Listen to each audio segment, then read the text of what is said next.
I hope everyone's got a lot of questions for them as well. What we'll do is we will try getting your questions from your seats. Sometimes we can't hear you guys if you're a little bit farther back, so if that's the case, we might ask you to come forward a little bit, okay? Just so we can hear you there. Aside from that, does everybody have questions today? You just want to know why I'm sweating so much, right? No. You don't need to ask them to me, though. You're good. So when you guys are ready, though, I'll introduce them, we'll bring them out, and we'll give them a better applause than what you guys did there, which I don't even see how you can do that, because you guys were just amazing there. I feel like I'm somebody. Thank you. Checks in the mail. But yeah, so we'll get her going as soon as they get here, and then as soon as you guys are ready for questions, we'll throw it right out to you. And this should be an amazing, fun time. And like I said, it's just apple juice. Just apple juice. It's a Dean Martin apple juice, but... All right, so if everybody's watched this, let's do a little poll of the crowd here. Everybody's watched both seasons. What did you guys think of the ending of season 2 and the tease of the return of a certain someone? I'm excited. We're talking outside about this. I'm a little bit older, so to me, I'm just happy to see Adventures in Babysitting back. Like, really, come on. But yeah, so what do you guys, let me ask, who wants to answer this one? What are you looking forward most to in season 3? Hologram Miyagi. What's that? Hologram Miyagi. I mean, it's 2019. If we got a hologram Tupac, I mean, why can't we have a hologram Pat Marina? Thank you. I think Daniel and Johnny are going to have to team up. Right.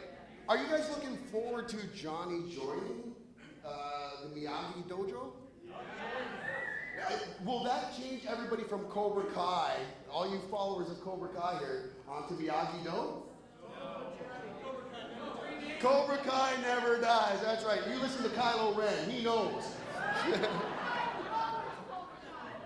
I'm telling you, if there is nobody in this place that is more Cobra Kai than you, little man. I'm telling you right now. Stand up. Show everybody. Look at this kid. That is all Cobra Kai right there. We got a winner right there. All right. So, anybody else? What are you looking forward to season 3? Everything. Well, that's a pretty broad answer. Remind me not to, whoever said that, I'm not bringing you on the radio, ever. All right, so what about the first 2 seasons, though? Is anybody else like me, when this first came out, you were just a little apprehensive? Like, it's a YouTube show, for one, and it's been so long since we've seen them. But I think we all kind of were, like, surprised. Like, look at this crowd right here, right now. Never mind look at this crowd. Look at these gentlemen that are coming into the back of the room right now. Hey, we did this better earlier. Everybody up.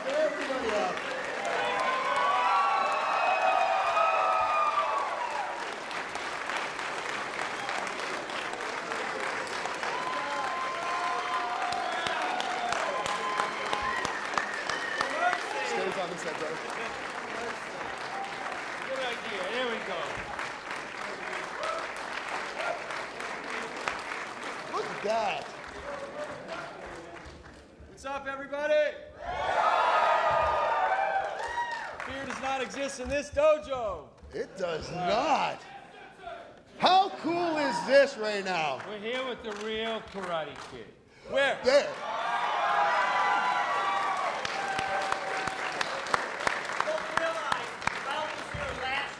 Yes, we know. Right? Ralph wishes he could be here, but he was here last year, so we're gonna fill in for him.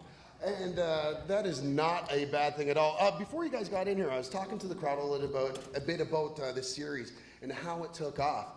This was a bit of a sleeper hit. They kind of took everybody by surprise. Yeah, the show? Yeah. Yeah, well, I think people, when you heard about it, was thinking, is this going to be any good, or is this going to be, not so great? And we stepped into it, Ralph and I originally, and Marty came in at season 10, episode 10. But we cared about it like you cared about it, even more. We are these guys, and Karate Kid is a sacred film, and it holds a special part in people's hearts. So if we're going to do this, it has to be done right. So we stepped into it with our hearts. We trusted our amazing writers, the guys that created the show, Josh, John, and Hayden, who are huge, mega Karate Kid fans. They're like, it was their Star Wars, for me. Star Wars is my thing, and Karate Kid was their thing, and they're just super talented. They got a lot of heart. All the heart you see in the show came from them first, and all the badassery came from them first, And, I work with Josh Heald, who was one of the creators on Hot Tub Time Machine. He wrote that, and then the other guys wrote the Harold and Kumar franchise. Mm-hmm. And I knew them all, so I always wanted to work with them. They called me one day and said, come and have lunch, we're going to talk to you about a project. And so I thought it was either Harold and Kumar 6 or Hot Tub 5. And then they said, so sit down, we're huge fans, and what do you think about playing Johnny Lawrence again? I said, well, it's like a girlfriend coming back saying, I love you after 30 years. I was like, what? I mean, think about that, So I said, well, then they told me their idea. And so you can't just go and do a Karate Kid sequel. You have to there's a lot of people who have to sign off on this, a lot of rights to get. So they said, well, we have Sony on board, and Jerry Weintraub's estate sign off, and Overbrook, Will Smith's company, everybody was already on board at that point. So they said, we just got to get you, and then we're going to write it. And I said, well, what's the next step after me? And they said, we have to go get Ralph Macchio. And I said, okay, good luck with that. So they went to New York the next couple days, and they had a meeting with him. Ralph called me, and I answered the phone. I said I was expecting this call. And he said, man, all right, we got to look into this. So we stepped into it. The long answer to that comment was, we both stepped into it very carefully with our eyes wide open, and these guys killed it, and we just jumped in, and now here we are, season 2, season 3's coming, and it's for you guys, you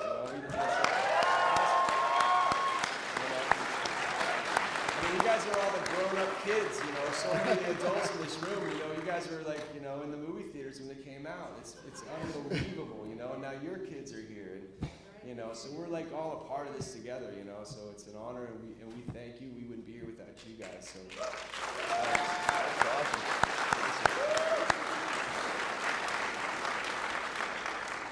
Now, we've got a full house here. I want to let you both know we vetted the room. Everyone's seen both seasons, so there's no fear of spoilers at all for anyone. So it could be quite the free-for-all for you. I don't want to take up any time of theirs or yours, so I won't bother with any of my questions. But I know there's a lot of questions in the crowd here. So who's got a first question they want to do here? All right, go ahead. Stand up for us. Okay. Hi, thanks for coming. One of the great episodes in the second season is episode 6, where you bring all the old Cobra Kai back. Yeah. Very emotional time. What I wanted to know, I think you guys mentioned that Dutch was in prison. Was there a conflict in the schedule that... Yeah, he was in prison for real. I hope Chad's watching this. Chad McQueen played Dutch. Now, Chad is, he was McQueen, Steve McQueen's son, and he runs the Steve McQueen racing team, so he had a conflict of schedule, and we couldn't get him, but he was just the best. Maybe we'll get him sometime in the future. I'd love to have him back. He's amazing. It's great to work with the guys again. Yeah, Rob Garrison, Ron Thomas, Tony O'Dell, the original 3 of the Cobra Kais. Mm-hmm. And, we're all brothers ever since the movie. We still hang out. Rob comes and stays at my house. We have barbecues. It's like, we're like it's like an old, high school friends or college friends, So to get to go out and put on our headbands or whatever. Again, ride the motorcycle was awesome. All right, well, speaking of headbands in Cobra Kai, we got a question over here from the little man. There's the little Cobra Come on up, little Cobra Kai. This is for you, Johnny. Uh-huh. How does it feel to being the bad guy back in Karate Kid, but now in the new series, the good guy? And what about you, Chrissy? What a cool.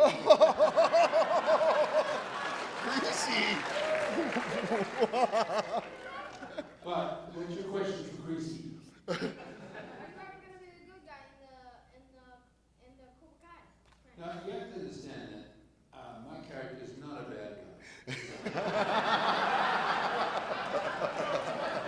All the great heroes, Darth Vader, Hannibal Lecter, and John Kreese.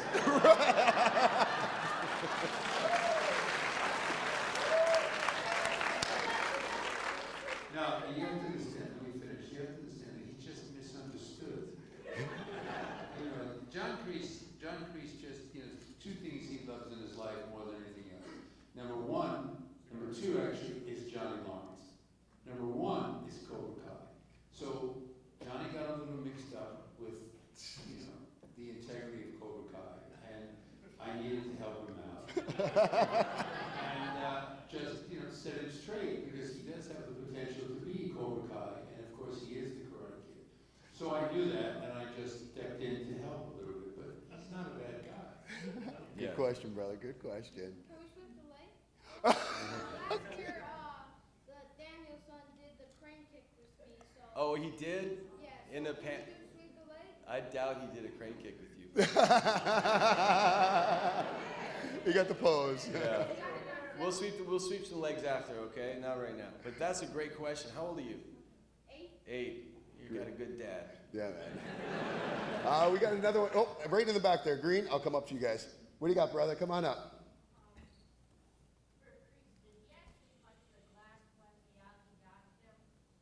Say that again a little louder. Did you actually dodge? Yeah.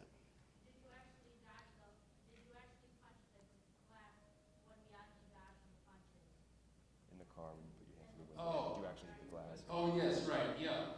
Oh, there's an interesting story. The special effects man we kept, you know, lunge and punch, and the glass never broke. So he promised me that it would break this time in the 5th take. And sure enough, I didn't believe him, so I just punched. I didn't lunge, because if I would have lunged, it would have gone all the way up. Bottom line was, it didn't break, and my hand went through it. And when I came out, there were shards of glass all sticking in the hand.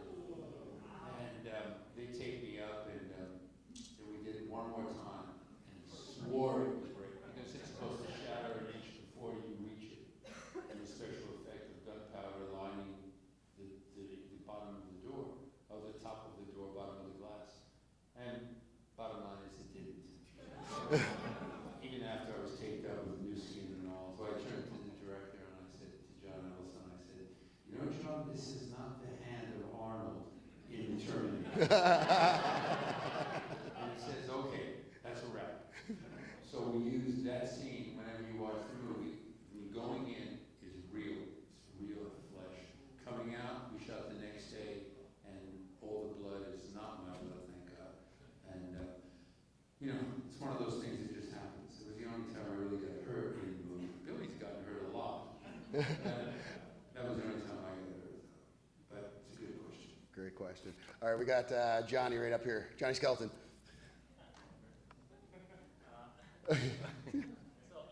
Can you just say all the same when he's had enough, man, real quick for me?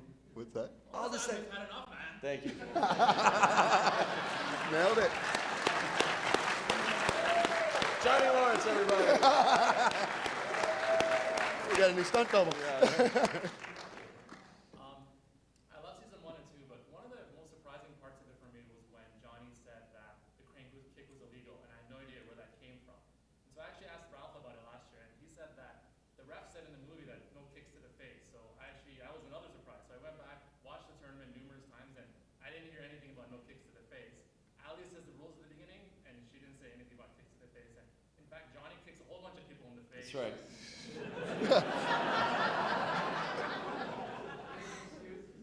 Yeah.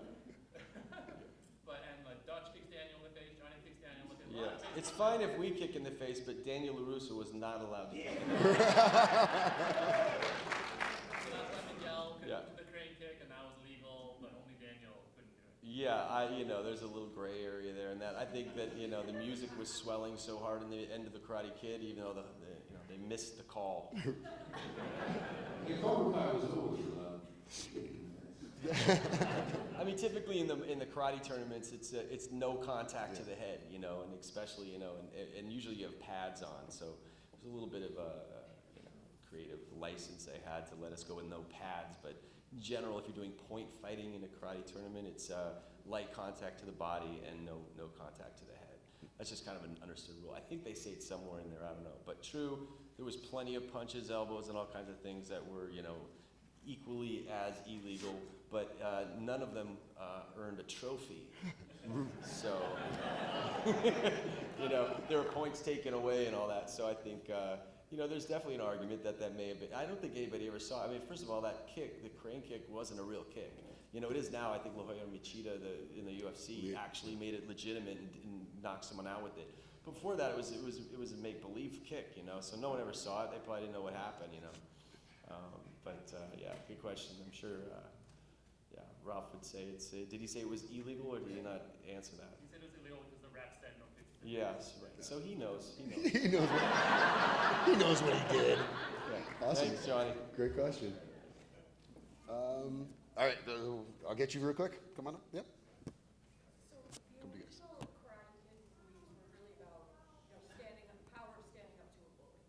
But Cobra Kai takes that further because it starts to peel back the layers of each bully and what makes them bully, and the person who bullied them that caused them to, and the ripple effects of being both good and bad to people in life, and how that has really far-reaching effects. And I know this because we watched both seasons like 20 times. Right. Did you know when you read the original script that it was going to be that deep, or is that just something that's kind of come throughout the end of the second season? Well, reading The Karate Kid, I mean, it's really the story of a father and his, a father-son relationship, a kid and his mentor, and so the depth was in that relationship, and it was really about, martial arts was kind of the I don't know, the background of it in a way, or the face of it, but it's really about humanity. It's about a kid that didn't have a dad finding kind of a father figure and helping him overcome his obstacles, not necessarily overcoming his bully, because Johnny could say the same thing, about that. But as I go into Cobra Kai, it's, on purpose. Back in the days, in the 80s, it was a little more black and white. It was a good guy and a bad guy, it was a little bit more cowboys and Indians or whatever, good, bad, or whatever.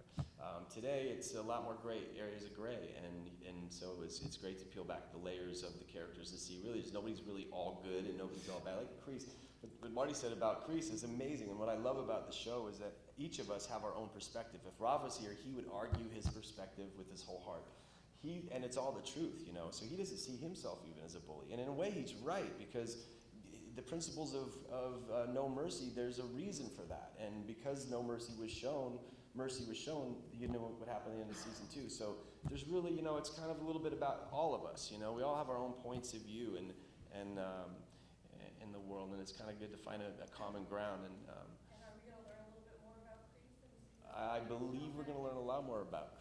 Yeah, you see, they have all kinds of aspirations. If our writers are so on top of it that you can bring them ideas. I brought them ideas about him being, an Army Ranger, and I met with Army Rangers and talked about, Vietnam and all. They have their own ideas about everything, and it's very rich. They're very rich. And the bottom line is that,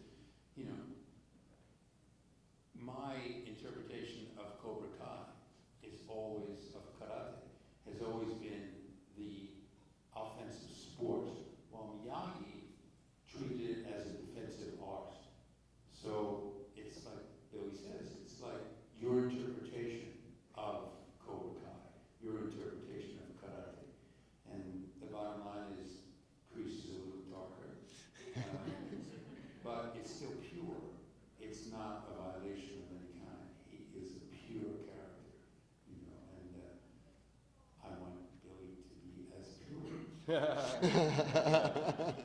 Yeah, but when we read the script, you couldn't see what was coming with that, and it was more black and white, as I said, and now it's like in all television and movies today, it's a little bit more open-minded. You can kind of take your point of view, and we are exploring bullying and relationships and things like that. And there's a saying like behind every bully is a victim, first. So there's always a story. It doesn't give license for that person to go and bully someone else, but there's a story behind each person. If you can understand the story behind somebody else, then that's where we're going to find our common ground, our peace, instead of having all this all the time. So the show's doing that, exploring that. I think that's what's connecting, besides the fact that it's got some badass music and some baloney and Coors Banquet. Awesome. Great question. All right, so I got one up front here. Is that you? You had a question? And then you'll be next, okay? And then I got you and you. Come on up. Stand up. Has there been any discussion or thoughts of someone like Terry Silver coming back in, who, I know he bought Cobra Kai for you specifically, like when they mentioned it, he bought that for you. And I was wondering when you started Cobra Kai if that was something that wasn't your rights to actually have the name Cobra Kai. Yeah. Well, I That's remember, just a thought. yeah, no, I mean, when they pitched the idea, I said, wait a minute. First of all, I can imagine Johnny going back to the snake that bit him, because Cobra Kai, I mean, he woke up at the end of Karate Kid, so I'm like, so wait, he's going back to Cobra Kai? Why is he doing that? Well, it's this many years later. It's the only thing in his life that worked. He's going to try to apply it right, and he thinks Kreese isn't even around anymore. So he opens a dojo, but of course, you know, I always said it's kind of like opening Pandora's box, and sure enough, you know, he jumps out and the snake bites him by the end of season 2. You know, Johnny's back worse off than he was in season 1. As far as Terry Silver goes, in Johnny's mind, he doesn't even know who Terry Silver is. And as far as the character coming back, anything's possible. So the guys are writing it right now, and anything in Karate Kid 1, 2, and 3, and possibly 4, I think is open. It's all the canon for the story, but the characters have to come in and land in a way that has a meaningful entrance into the show, and it's not just what we call the low-hanging fruit of, oh, there's Terry Silver, but it has to play in with it. So there's talks of, you know, nobody's not on the table. So, but I don't actually have the real answer for that because the guys are writing season 3 today, right now. So we don't know it all yet. And So Terry Silver, next week I'll tell you more.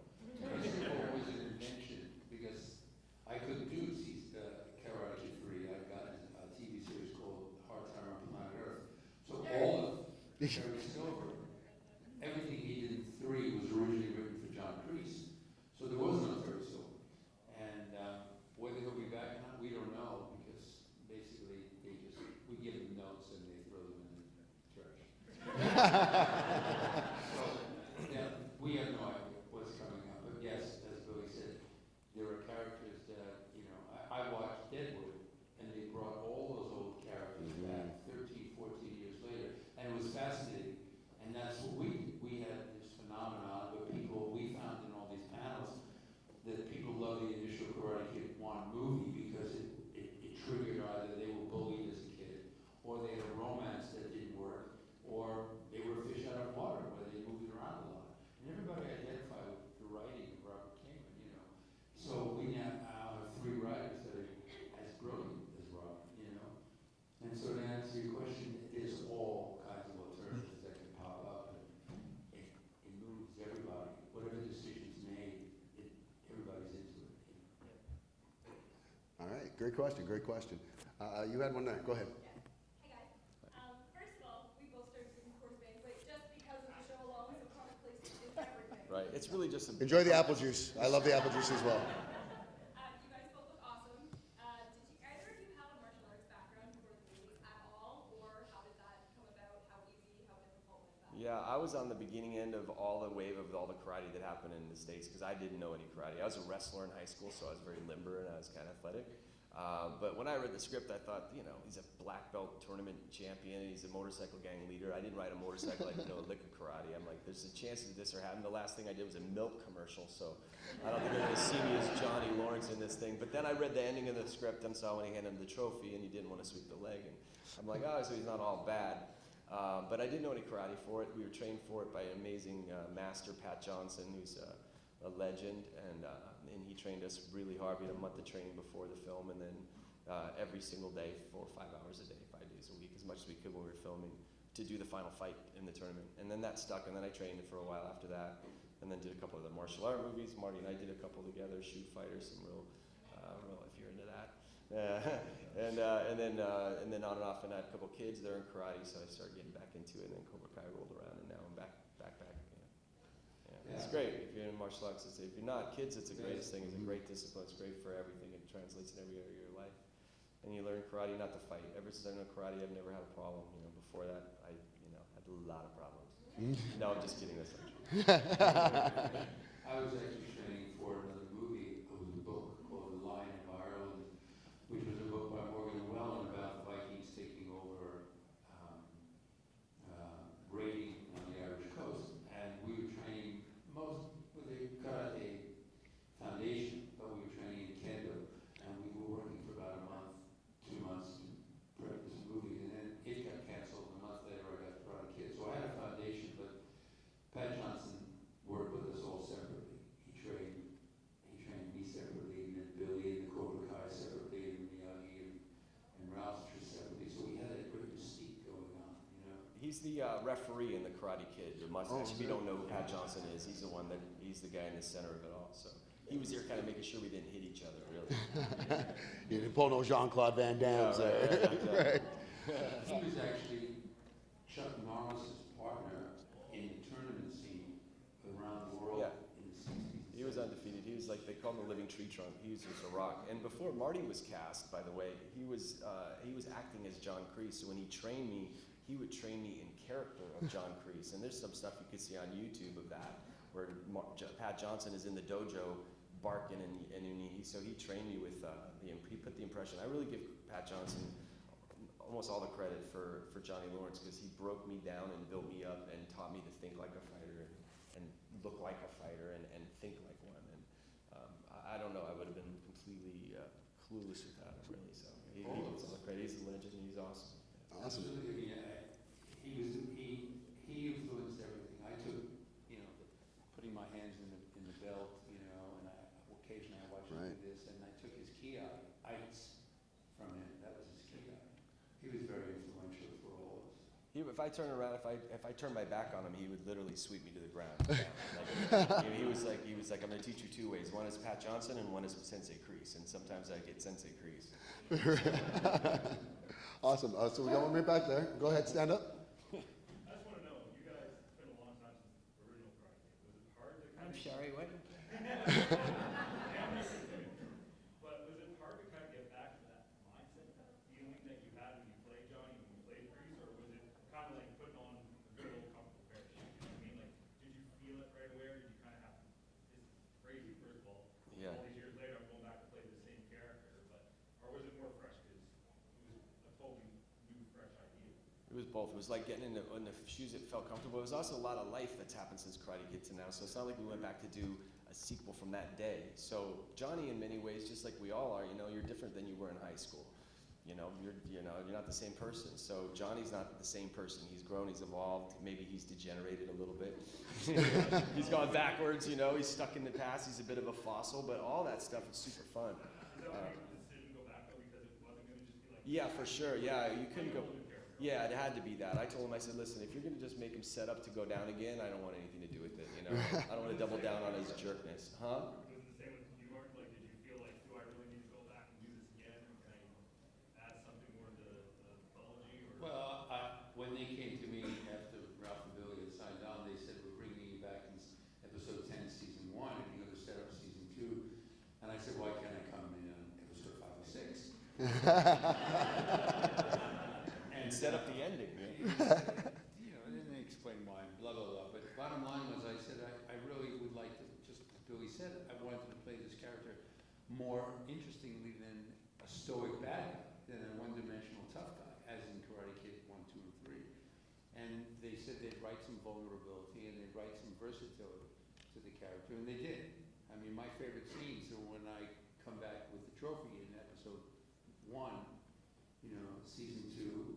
That to me, because I love working with Billy and everything. We all been together for such a long time that everything cooks. It's like all those feelings.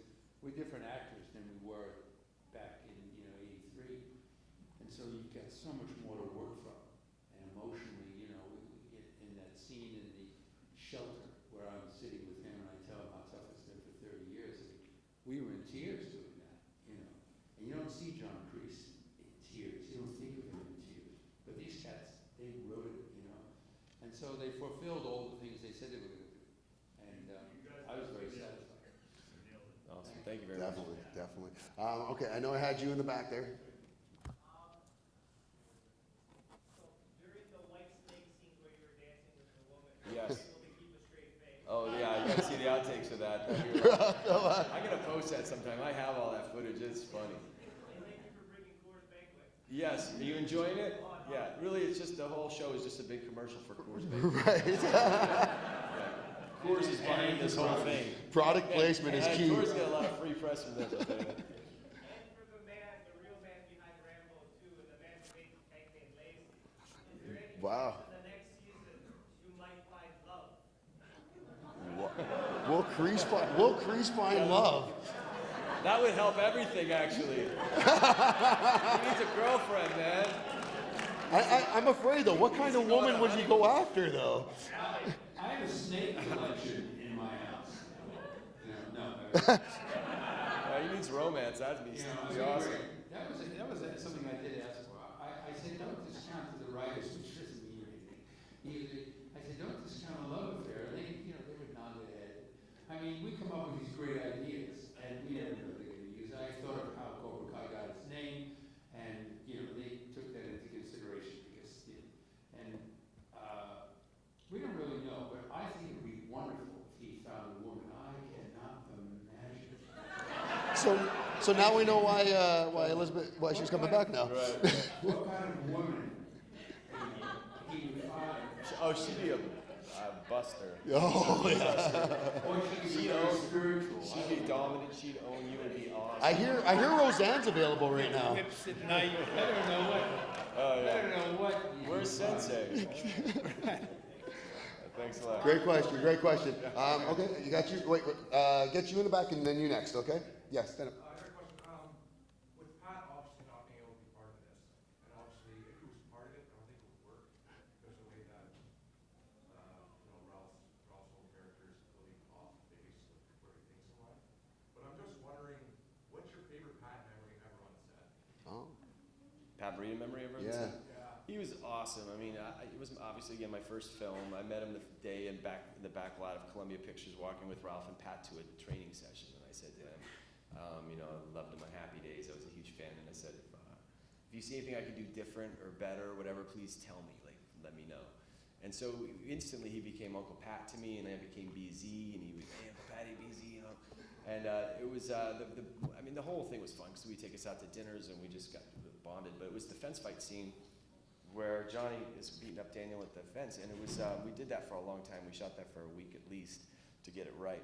But during the rehearsals, I wasn't doing it too hard. I was kind of laying back a little bit, like grabbing him lightly and everything, and waiting, saving it for the camera. And Pat calls me, he goes, BZ, come here, man. He goes, listen, BZ, he goes, man, in your rehearsals, you got to give 110%, Bobby, 110%, baby. He goes, and that way when the cameras are rolling, it's like bread and butter, man. It's like bread and butter. So I said, all right. So I went out and gave it 110%, and then it's like that scene is just so high octane, and a lot of that is because he tuned me up right then. So as an actor, that was great. And then when we did the tour, the publicity tour, around the world, he was going. We both took different parts of the country, and I was so nervous. Doing this, somebody was going in, news shows and all this stuff, and he would check up with me every day and call my hotel and BZ, how's it going out there? I'm like, good. And so I felt like I had a comrade, and we stayed friends for all the years up till he passed. We talked every Christmas, every Thanksgiving, and he actually had an idea for another Karate Kid. He told me about. He's like, I think there's another Karate Kid for Miyagi. Like, I think they need to lay him to rest. No, he said, I think he's gonna die, and they have to have a proper Okinawa burial. He wasn't finished with Miyagi. And, he was a dear man, and we love him and miss him, and I feel like somehow he's a part of this somehow, Same with John Avildsen, who's not with us anymore, director. Jerry Weintraub, who produced it. Jimmy Craig, the cinematographer from Karate Kid 1. I feel like they're up there kind of having final say on all this stuff. So, Miyagi's laughing. they're with us. The spirit of Karate Kid's with us, yeah. What's that? Miyagi's laughing at a lot of Yeah, Miyagi. Man, it's too bad he wasn't around for all this stuff. You would have loved him, and he would have just eaten you guys alive. He was a comedian, a stand-up comic, Right. So it was before all the Comic Cons and this kind of thing. So, great question. Yeah, great question. Now the guy right in front of you there. How often, if at all, do you guys deviate from the written script? And is there a big scene that you two have kind of had input in that kind of changed how they have done it? I get, as far as deviating from the script, it's as scripted, but we'll challenge lines, we'll challenge some things here and there, and that's happened. It happened last season and this season. I won't get into specifics, but there's things where I'm like, I don't feel this, and the guys listen, and it was always going to be a two-way street collaboratively. So, I always felt like I was a shepherd of Johnny, like I'm the final gatekeeper of what, but that's not true anymore. And there was some scenes that I had to do where I'm like, I went home at night, and I'm like, all right, Johnny's out of my hands. It's not mine anymore. It's these guys, and I'm just going on this ride. But, and then as far as us, Well, they planned out everything. In other words, in episode 10, season 2, they knew he wouldn't let me do this number in any scene at all, except the last scene where I'm telling him, you made a mistake, thank me for one, you'll thank me eventually for this, Johnny. They just knew where they wanted everything. And it was fascinating because we got lucky that there were 3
in the back there.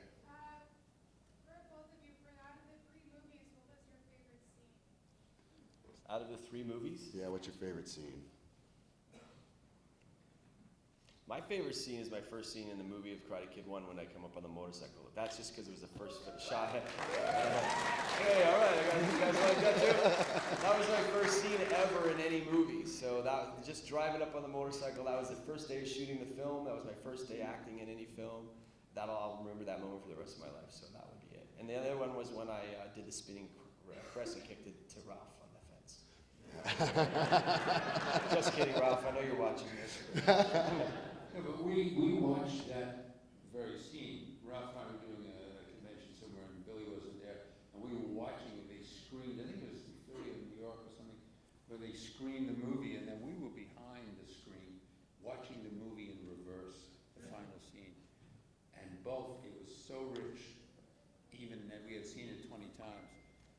And when that happened, and you know, your favorite part of when you kick, we had chills. And Ralph and I had seen it 20 times because it still worked for us 35 years later, watching it in reverse in from the back of a screen. It was just so rich. And, you know, though that ending, I think my favorite business was screaming. I mean, I love the sweep the leg and wiping his blood scene. And Anything with blood, you like that. But finishing was just, you know, screaming, and that music cue of boom. It was just silly things like that. My favorite scene in The Karate Kid is really, and I remember seeing it for the first time, and we just were in character, so I just did my thing, everybody did their thing, but it was in Westwood in the premiere of the show, of the movie, and it's when all the waxing and painting pays off, and Miyagi's in the backyard, he says, show! You know, show me this, show me that. I mean, that was the first time ever that was seen by anybody, and I was right there, and I saw him do it, but with the music and all that, like, I was getting chills, and I was like, this is awesome. You know, I was like, loving it, and then at the very end, I'm like, oh, wait, I know this ends, this isn't gonna go well. I'm rooting for the wrong guy for a second. It's amazing. And the finish him line, do you think Mortal Kombat stole that from you? Well, Right? The finish him, that, you guys predated the Mortal Kombat. Finish him! well, you know, that line was done. I did it almost under my, you know, low, you know, finishing when we were shooting. And I looped that line loud and, you know, insanely, because John says, I said, you know, go for it. It's the Right. crescendo of the movie. It's you know, everything is on the line for John Kreese. So I just went for it, you know. And we did it in the looping stage. And every time I see it, and that music cue, that boom, you know, as the camera passes. I just love it. I just love that. That 'cause stare. It's just what the whole movie's all about. Yeah. That competition, you know. Amazing. All right, I missed this side of the crowd there. Right there, go ahead. Hi, guys. Hey. Obviously, the first 2 seasons being on YouTube Red, not YouTube Premium. Is it a contract you guys have with them? Because I know with all the views, obviously, this could get picked up by one of the larger networks. So are you guys signed on for so many seasons with YouTube, or how does it? Well, we're signed on with, our deal's with Sony. Sony has a deal with YouTube. So YouTube has the option on the show for, I think, as long as they want it. So they just have to keep renewing the option. Yeah. And they've been awesome. Amazing, great question. Do we have another one over there behind him or no? No, I just want to make sure. Okay, perfect. All right, right in the back there, and I come over to you next, okay? And then I come to that side. You guys will be there. As question for Billy, just curious when you talk about seeing yourself for the first time in the first movie and how exciting that was. Which was more personally gratifying for you, creating that role or behind the camera, co-creating both and nominated for an Academy? Oh, wow, thanks for even mentioning that. Yeah, I did a short film that was nominated for an Oscar that I produced. And thank you very much. It's an honor just to be nominated. I'm one of the few people in the world that knows what it's like to not have your name called. You know, and actually you're clapping and smiling, and it was genuine. I was so relieved that I didn't have to go up and say anything. Really? Yeah. I was thinking of all the people I had to thank, and I'm like, oh, it's not me, thank you. You know, like it was on the way home. I'm like, wait a minute, I should have. Anyway, that's 2 totally different things and 2 completely different. I went to school before Karate Kid. I wanted to be a filmmaker, so I went to film school. So I didn't go to acting school to become an actor. I was doing commercials, and Karate Kid kind of stumbled on that, and it kind of stumbled into a career in a way. But my heart has always been behind the camera, writing, directing, and producing. So I did a short film, a real quick nutshell. We shot it in Europe, in Prague and in Poland. It took 2 years of my life. I didn't get paid a dime for it. I, in fact, put my own thing into it, and I turned down work left and right. And it was probably the most fulfilling job I've ever had in my life. It was a story I wanted to tell, had to tell. I lived every heartbeat of that. And the difference when I was going to the Academy Awards and I'm walking down the red carpet, right? At the first time I'm doing Karate Kid, I'm at Westwood at a premiere. And there's a break between the time you do your acting, and then there's 6 months to 8 months, and then you show up somewhere, and then it becomes something. There's this big gap of time that you're not involved in it, and you just have the memory of acting, and now it's this thing over here. But when you're writing, producing, or directing, you're along that. It's like raising a kid. And you're like, every second you see every single stage of that. So I don't know. I would honestly say that was more fulfilling. And if I could do one of the two again, it would probably be the short film. You know, I also love Europe, so that's probably why. Awesome, great question. We had one back there, right? Marty, first of all, I love you on Kung Fu Legend Continued with the Shadow Assassin. What was it like doing Hard Time on Planet Earth, and why did it not make such a big show? Well, it was a very interesting series where it was written by the people that wrote The Predator, Jim and John Thomas, and it was a hard-edged show. And here was an alien, it was a good concept, an alien coming down from the stars to do good deeds on Earth and then return up as a revolutionary. But they hired a writer and 2 showrunners from Mary Tyler Moore and Simon & Simon. And they were very good at what they did, but they didn't write anything with an edge. You know, if you can imagine John Kreese being a literature teacher, you know, it wouldn't work. You know, he'd teach English literature. Can you imagine John Kreese teaching English? So that's what happened there, and it became a soft show, and it didn't last. We were opposite. I think Donnie and Marie, and we lost to Donnie and Marie. Right? The guys who wrote The Predator lost to Donnie and Marie. So it was one of those shows that you just were.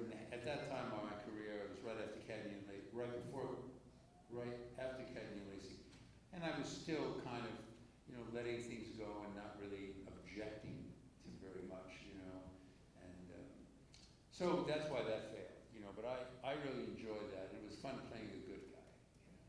Awesome, great question. The Shadow Assassin was Notre Dame. Shadow Assassin was great because he was, in Kung Fu, it was a new version of Kung Fu. Some of you don't know. It was Kung Fu Revisited with David Carradine. So we would go up and I'd do the premiere episode every time, and I was his nemesis. I was, the guy in black Australian duster, and I could disappear at any given moment, and David Carradine could not defeat me. So that's why I liked it. I felt like I was really the hero. Dark, but really the hero. So that was a lot of fun, especially work with David, who I'd done. What did I do? Death Race 2000 with him. Oh my God, yeah. And it was great to just have fun and get together. It's a shame he went off and died too soon. It was a lot of fun. Good question, good question. I'm going to start in the back there, and I'm going to work my way around. Actually, I'll go there, come back, and we'll zigzag. What do you got, Spider-Man? Oh, cool, thanks. Really,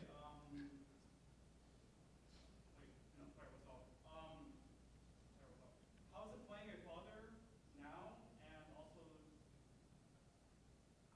do you have kids in real life as well too? I do, yes. How is it playing a father? Yeah.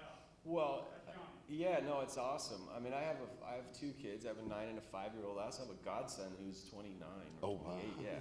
So so I'm like 35 now. So I've got being there. I was there for my godson when I was much younger, and I went through some stuff with him. He went through some tough times, and I was filling in a way, and I'm his dad, in his heart. He's my kid in my heart. So there's a lot to draw on from that. And I love, listen, when you get older and you live life, you have a lot more color and things you could bring to a character. And so all my experiences of fatherhood, of course, my heart and soul are my 9 and 5-year-old. And, it's hard. I'm away a lot, like here I am at Niagara Falls yesterday, and, FaceTiming from the falls, and now I'm over here, and now I'm over there, like, what are you doing out there? They have no idea. If they saw me here right now, my kids haven't seen The Karate Kid, okay? Come on. Yeah, they haven't seen it. They're allowed to. They know I'm in it. It's not like they're not allowed to. It's just like, they saw The Dog Who Saved Summer, though, the one I played the talking German Shepherd. But they haven't seen me in a skeleton outfit beating the crap out of Daniel LaRusso yet. I always tell Ralph, if I was his part, they would have saw it right when they were born. There's your father. Remember that, So it's been but now Cobra Kai's here. They've been on the set. They know Marty. I call him Uncle Marty. They know Pat, all the guys and everything. So, and they're eased into my life, but they have no idea what I'm doing here. And then I go to work. Dad's a big part of that's really where I want to be. Great question. It's all for them. Yeah. So it's easy to love on these kids and be a dad to them, even though Johnny's a little more dysfunctional than I am. I saw your hand up first, so what do you?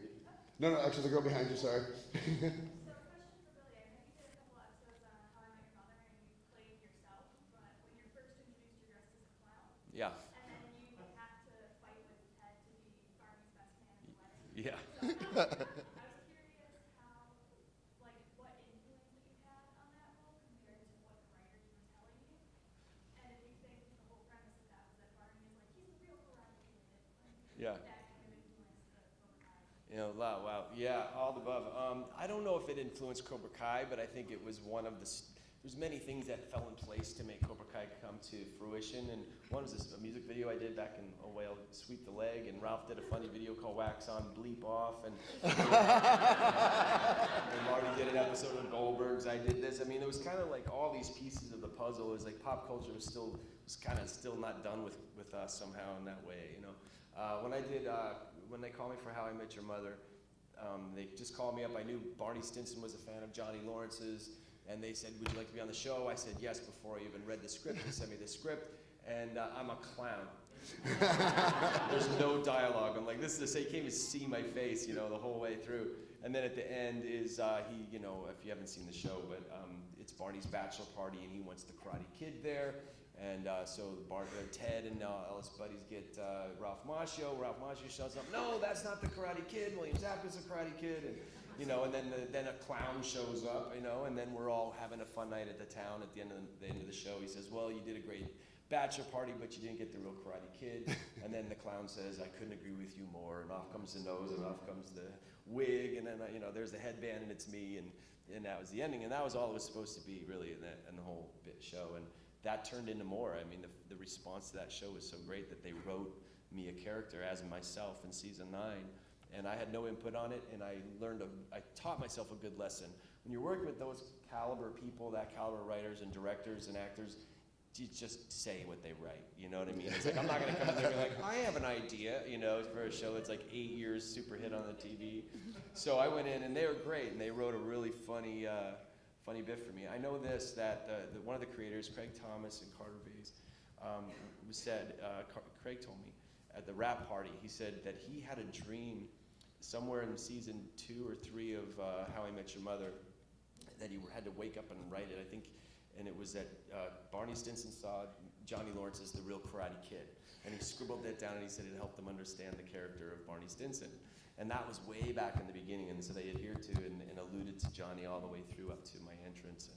And I thank them because they put me back. It was like being a baseball player and going, all right, you're back in the bigs, hop off the bench, and you're like, what? Now you're at a table with these amazing, talented actors, superstars, and great writers, and to go toe-to-toe with those guys was awesome. So they really, they brushed me off, and I'm always forever thankful. I just saw Kobe Smothers at the Billboard Awards, and I said the same thing to her.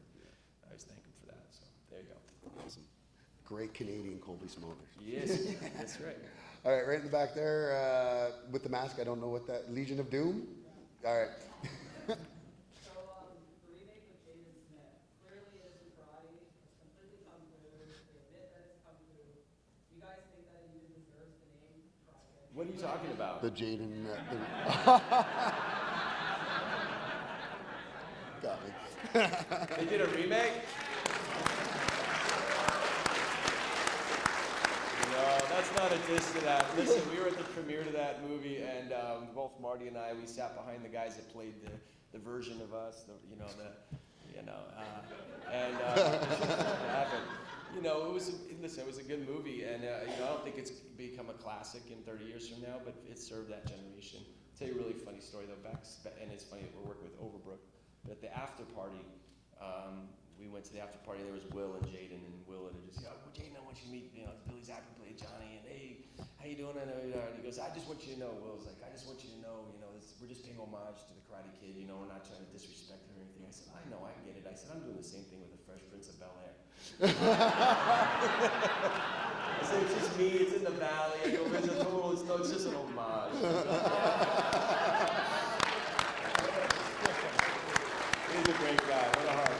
What did you think, Mike? There were so many people that were up in arms and how dare they can make this movie, how dare, you know, I did a couple of radio shows, and these people, Fox, I forgot the shows, but, you know, they were really uptight, and he would say it, how dare they make that, you know, and you had to actually say, and I think Jerry Weintraub told me, he says, when you go on these shows, you just tell them, calm them down, because it's a good movie, and it was a good movie, and it made $250 million worldwide. It did well.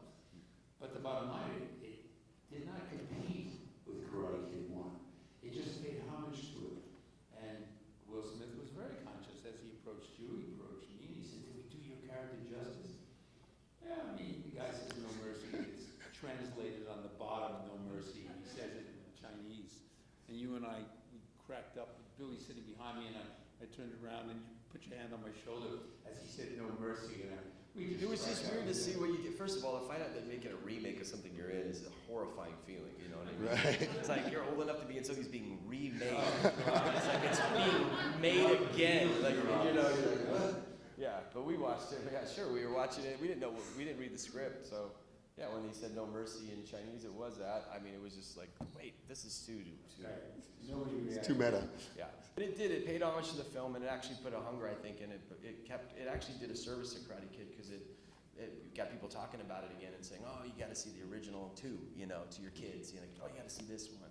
So I think that movie had it. It was great. Listen, Overbrook is Will Smith's company, and they're part of Cobra Kai. So they were the first people. Caleb Pinkett, who's Jada's brother, was one of the first people that they went and pitched it to, and he said, I love it, we love it. And they're 100% on board. Will Smith's part of the show, so Awesome. we're thankful for them, and it's a great partnership. Very supportive. All right. I think of John Kreese as Tony Montana, from Scarface. Very supportive. I think we have enough time for maybe 2 questions. So I got you, and I will take you in the back. Get Miss, she's been waiting. Oh, I didn't even see you over there. All right, First. you go first. Okay, come on up. You just look like you have a good question. If Go it's ahead, not Ray. a good question, we're gonna have you sit back. Sweep your leg. Just kidding. Yeah, sweep your leg. I saw you yesterday. We brought you to the radio on Monday. Oh yes, I remember. Yes. I was wondering if Sensei would grace us with the mantra and have us chant it, and Johnny was doing Say that again. Was the She wants last one? Chris to do the Fear mantra. does not exist in this dojo. She wants you to say fear does not exist in this dojo. And then we'll end with that. How about that? There you go. Yeah. Sound good? Good question. All A right. good one for us all to end on. All right, so we put it right to John Kreese then, right? No, we have another question. We're gonna. Oh, okay. Question, and then we'll end. All right then. There you go. Last one right there. When you guys read the script for season 2, and you read that Tommy was actually going to pass away and get zipped up in a body bag, what was the feeling? I watched it, and I was like, I had watched it 2 or 3 times, and said, you know, full circle. Yeah. Some Well, foreshadowing. before they wrote it, I mean, I have, they told me about it 6 months in advance. Like, this is what we're thinking about happening to the guys, and they said that Tommy's sick and all that. I was like, oh man, don't do that to Tommy, But it was right. It worked, and all those guys, they earned a spot on the show. That you never know. Just because Tommy was zipped up doesn't mean you can't see Tommy again. So it was tough. That was a tough one to play, a tough one to do. But Rob Garrison, who played Tommy, is just genius in that episode. I read it was tough to read though, but that's real life, It's sick. I mean, Cobra Kai never dies, and it's zipping up. Maybe the bag got left open a little. He's mostly dead, Like the Princess Bride? Princess Bride. Little He's Princess mostly Bride. dead. Season 3 opening thing is a zipper coming down. True love. Never done. We have one writer who's a little darker than the others. His idea was to zipping up as it's intercutting with me screaming and yelling, Cobra Kai never dies. And there you have a Cobra Kai dying, but the concept is, of course, that Cobra Kai never dies. Cobra Kai never dies. Cobra Kai never dies. I thought it was brilliant. Dark, but brilliant. Yeah. It was well written. Well written, and some great questions here for you guys. Before we end with the big chant there, how about everybody just stand up and give the applause to these two gentlemen that they deserve. Let them hear it, folks.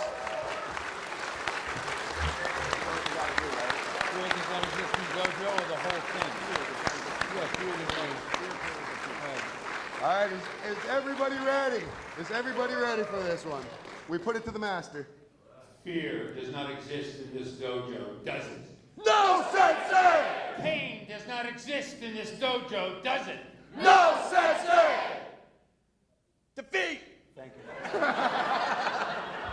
we have a routine. I'm taking this other Defeat does not exist in this dojo, does it? No, sensei! What else? Dismissed! Thank you. Team dismissed. Amazing.